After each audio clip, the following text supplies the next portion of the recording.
ಎಲ್ಲರಿಗೂ ನಮಸ್ಕಾರ. ಪುಷ್ಪಾಸ್ ಕಿಚನ್ಗೆ ಸ್ವಾಗತ. ಇವತ್ತಿನ ದಿವಸ ನಾನು ನಿಮಗೆ ಆರೋಗ್ಯಕರವಾದಂಥ ಒಂದು ಹೆಸರು ಕಾಳಿಂದ ಒಂದು ರೆಸಿಪಿ ಮಾಡಿ ತೋರ್ಸಕತ್ತೀನಿ. ಇದನ್ನು ನೀವು ಹೆಸರು ಕಾಳಿಂದ ಪರೋಟ ಅಂತಲೂ ಕರಿಬೋದು ಅಥವಾ ಹೆಸರು ಕಾಳಿಂದ ಖಾರದ ಹೋಳಿಗೆ ಅಂತಲೂ ಕರಿಬೋದು. ರುಚಿ ಅಂತೂ ಅದ್ಭುತವಾಗಿರ್ತೈತಿ, ಮಾಡೋದು ಕೂಡ ಬಹಳ ಸರಳ. ವಿಡಿಯೋನ ದಯವಿಟ್ಟು ಸ್ವಲ್ಪನೂ ಸ್ಕಿಪ್ ಮಾಡಲಾರ್ದಂಗೆ ಪೂರ್ತಿಯಾಗಿ ನೋಡ್ಕೊಂಡು ಬರ್ರಿ. ಮೊದಲಿಗೆ ನಾನಿಲ್ಲಿ 1 ಕಪ್ನಷ್ಟು ಹೆಸರು ಕಾಳನ್ನು ತೊಗೊಂಡಿನಿ. ಈ ಹೆಸರು ಕಾಳನ್ನು ನೀವು ಒಂದು 4 ತಾಸಾದರೂ ನೆನೆಸಬೇಕು ಮಿನಿಮಮ್. ಇಲ್ಲಾಂದರೆ ನೀವು ರಾತ್ರಿ ಪೂರ್ತಿಯಾಗಿ ನೆನೆಸಿದ್ರೂ ಪರವಾಗಿಲ್ಲ.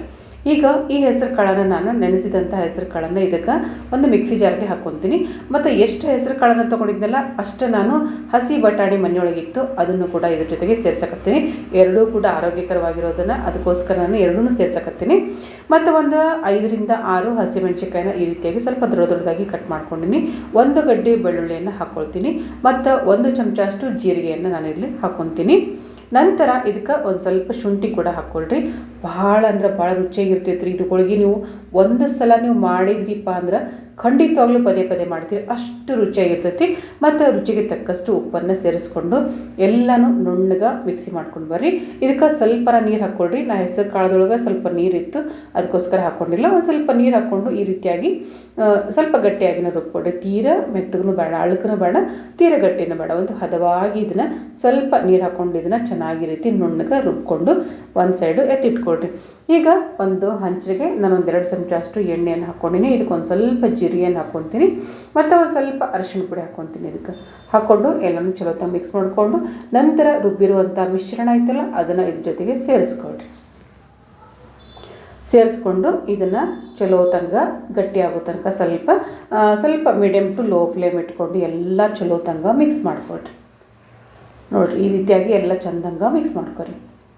ತಕ್ಷಣಕ್ಕೆ ಗಟ್ಟಿ ಆಗಿಬಿಡ್ತೈತೆ ರೀ, ಇದು ಭಾಳ ಟೈಮ್ ತೊಗೊಂಡಿಲ್ಲ, ಜಲ್ದಿನ ಗಟ್ಟಿ ಆಗಿಬಿಡ್ತೈತಿ.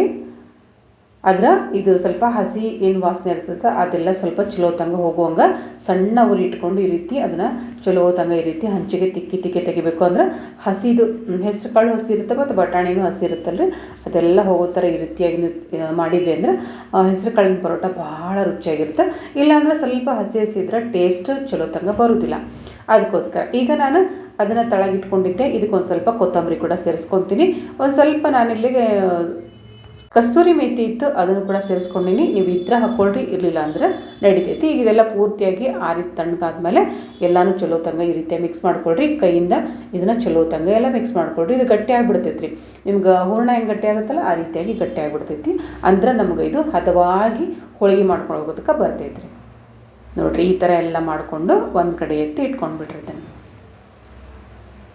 ಈಗ ನಾನು ಗೋಧಿ ಹಿಟ್ಟನ್ನು, ಈಗ ನೀವು ಚಪಾತಿಗೆಲ್ಲ ಹೆಂಗೆ ಸ್ವಲ್ಪ ಎಣ್ಣೆ ಹಾಕ್ಕೊಂಡು ನಾದ್ಕೊಂಡಿರ್ತೀರಲ್ಲ ಅದೇ ರೀತಿಯಾಗಿ ಗೋಧಿ ಹಿಟ್ಟನ್ನು ಇಲ್ಲಿ ನಾದಿ ಇಟ್ಕೊಂಡಿನಿ. ಈಗ ಅದಕ್ಕೊಂಚೂರು ಉಪ್ಪು ಮತ್ತು ಒಂದು ಸ್ವಲ್ಪ ಎಣ್ಣೆ ಹಾಕ್ಕೊಂಡು ನಾದ್ಕೊಳ್ರಿ. ನಾನು ಈ ರೀತಿಯಾಗಿ ಉಳ್ಳಿ ಮಾಡ್ಕೊಂಡು ಇಟ್ಕೊತೀನಿ. ಈಗ ನಿಮ್ಗೆ ದೊಡ್ಡದು ಬೇಕಪ್ಪ ಅಂದ್ರೆ ದೊಡ್ಡದು, ಸಣ್ಣದು ಬೇಕಪ್ಪ ಅಂದರೆ ಸಣ್ಣದು ಕೂಡ ಮಾಡ್ಕೋಬೋದು ನೀವು. ಈ ರೀತಿಯಾಗಿ ಉಳ್ಳಿ ಮಾಡಿಟ್ಕೊಂಡು ಈಗ ಇದನ್ನು ಒಂದು ಸುತ್ತಲೂ ಸ್ವಲ್ಪ ತೆಳ್ಳಗೆ ಮಾಡ್ಕೊತೀನಿ. ಯಾಕಂದ್ರೆ ತುಂಬೋದಕ್ಕೆ ಮಧ್ಯದಲ್ಲಿ ದಪ್ಪ ಇರಬೇಕು, ಸುತ್ತಲೂ ಸ್ವಲ್ಪ ತೆಳ್ಳಗಿರಬೇಕು. ಈ ರೀತಿ ಮಾಡಿಕೊಂಡು ನಾನು ಆಗಲೇ ಹೆಸರು ಕಾಳಿಂದು ಎಲ್ಲ ಮಿಶ್ರಣ ಮಾಡಿಟ್ಕೊಂಡಿದ್ನಲ್ಲ ಅದನ್ನು ಇದ್ರೊಳಗೆ ನೀಟಾಗಿ ತುಂಬ್ಕೊಳ್ರಿ. ನೀವು ಪರೋಟ ಅಥವಾ ಖಾರದೊಳಗೆ ಅಥವಾ ಹೂರಣದೊಳಗೆ ಎಲ್ಲ ಹೆಂಗೆ ತುಂಬ್ಕೊತೀರಲ್ಲ ಅದೇ ರೀತಿಯಾಗಿ ಇದನ್ನು ನೀಟಾಗಿ ತುಂಬ್ಕೊಳ್ರಿ. ಮೇಲೆ ಏನಾದರೂ ಸ್ವಲ್ಪ ಎಕ್ಸ್ಟ್ರಾ ಪಾರ್ಟ್ ಬಂತಪ್ಪ ಅಂದ್ರೆ ಅದನ್ನು ತಗೊಂಡ್ಬಿಡ್ರಿ. ಅಂದ್ರೆ ಹೋಳಿಗೆ ಅಂಚೆ ಆಗೋದಿಲ್ಲ ಮತ್ತು ನೀಟಾಗಿ ಬರ್ತಾವೆ. ಈ ರೀತಿಯಾಗಿ ಇದನ್ನು ಮಾಡಿಕೊಂಡು ಸ್ವಲ್ಪ ಹಿಟ್ಟು ಹಾಕ್ಕೊಳ್ರಿ, ಗೋಧಿ ಹಿಟ್ಟನ್ನು ಮೇಲೆ ಮತ್ತು ತಳಗ ಗೋಧಿ ಹಿಟ್ಟನ್ನು ಹಾಕ್ಕೊಂಡು ನಾನಿಲ್ಲ ನೀಟಾಗಿ ಸ್ವಲ್ಪ ಪ್ರೆಸ್ ಮಾಡ್ಕೊಳ್ರಿ. ಅಂದ್ರೆ ಅಂಚೆ ಆಗೋದಿಲ್ಲ. ಈ ರೀತಿಯಾಗಿ ಮಾಡಿಕೊಂಡು ನೀಟಾಗಿ ಅಂಚಿ ಮಾತ್ರ ಪ್ರೆಸ್ ಮಾಡ್ಕೊಂತ ಬರ್ರಿ. ನೋಡಿರಿ, ಈ ರೀತಿ ಅಂಚಿ ಮಾತ್ರ ಪ್ರೆಸ್ ಮಾಡ್ಕೊತ ಬರ್ರಿ. ನೀವು ಬೇಕಿದ್ರೆ ಸಣ್ಣದು ಕೂಡ ಮಾಡ್ಕೋಬೋದು. ದೊಡ್ಡದು ನಿಮ್ಮ ಬೇಡಪ್ಪ ಅಂತ ಅನಿಸಿದ್ರೆ ಸಣ್ಣದು ಕೂಡ ಮಾಡ್ಕೋಬೋದು. ಮತ್ತು ಇದನ್ನು ನೀವು ಎಣ್ಣೆ ಒಳಗೆ ಬೇಕಿದ್ರೂ ಕರಿಬೋದು. ನಿಮ್ಗೆ ಎಣ್ಣೆ ಒಳಗೆ ಕರ್ದಿದ್ದು ಇಷ್ಟ ಅಂತಂದ್ರೆ ಎಣ್ಣೆ ಒಳಗೆ ಬೇಕಿದ್ರೂ ಕರ್ಬೋದು. ನಾನು ಎಣ್ಣೆ ಒಳಗೆ ಇದನ್ನು ಕರ್ದಿಲ್ಲ, ಎತ್ತಿ ಚಪಾತಿ ಗತ್ತೆ ಪರೋಟ ಗತ್ತೆನ ಮಾಡ್ಕೊಂಡಿನಿ. ಈಗ ಒಂದು ಹಂಚು ಮೇಲೆ ಹಂಚು ಕಾದಿರ್ತೈತಿ, ಕಾದಿರುವಂಥ ಹಂಚು ಮೇಲೆ ಇದಕ್ಕೆ ಕೆಳಗ ಮೇಲೆ ಒಂದು ಸ್ವಲ್ಪ ಎಣ್ಣೆ ಹಾಕ್ಕೊಂಡು ನೀಟಾಗಿ ಬೇಯಿಸ್ಕೊಳ್ರಿ. ನಿಮ್ಗೆ ಎಣ್ಣೆನೂ ಬೇಡಪ್ಪ ನಮ್ಗೆ ಹಂಗೆ ಡೈರೆಕ್ಟಾಗಿ ಚಲೋ ಅನಿಸುತ್ತೆ ಅಂದ್ರೆ ಎಣ್ಣೆ ಕೂಡ ಹಚ್ಕೊಳ್ಳಾರ್ದು ನೀವು ಇದನ್ನು ಬೇಯಿಸ್ಕೋಬೋದು. ನಂತರ ಒಂದು ಸೈಡ್ ಚಲೋ ತಂಗ ಬೆಂದಾದ್ಮೇಲೆ ಎಣ್ಣೆ ತುಪ್ಪ ಬೇಕಿದ್ರೂ ಹಾಕ್ಕೋಬೋದು. ಎಣ್ಣೆ ಅಂತನೇನಿಲ್ಲ, ತುಪ್ಪ ಬೇಕಾದರೂ ನೀವು ಇದಕ್ಕೆ ಹಾಕ್ಕೋಬೋದು. ಹಾಕ್ಕೊಂಡು ಚಲೋ ತಂಗ ಕೆಳಗ ಮೇಲೆ ನೀಟಾಗಿ ಬೇಯಿಸ್ಕೋಬೇಕು. ಇಷ್ಟು ಮಸ್ತ್ ಉಬ್ಬುತ್ತಾವಲ್ರಿ, ಒಂದೂ ಕೂಡ ಫೇಲ್ ಆಗೋದಿಲ್ಲ. ಅಷ್ಟು ನೀಟಾಗಿ ಉಬ್ಬುತ್ತಾವು, ಅಷ್ಟು ರುಚಿ, ಅಷ್ಟು ಸಾಫ್ಟಾಗಿರ್ತಾವೆ ನೋಡ್ರಿ.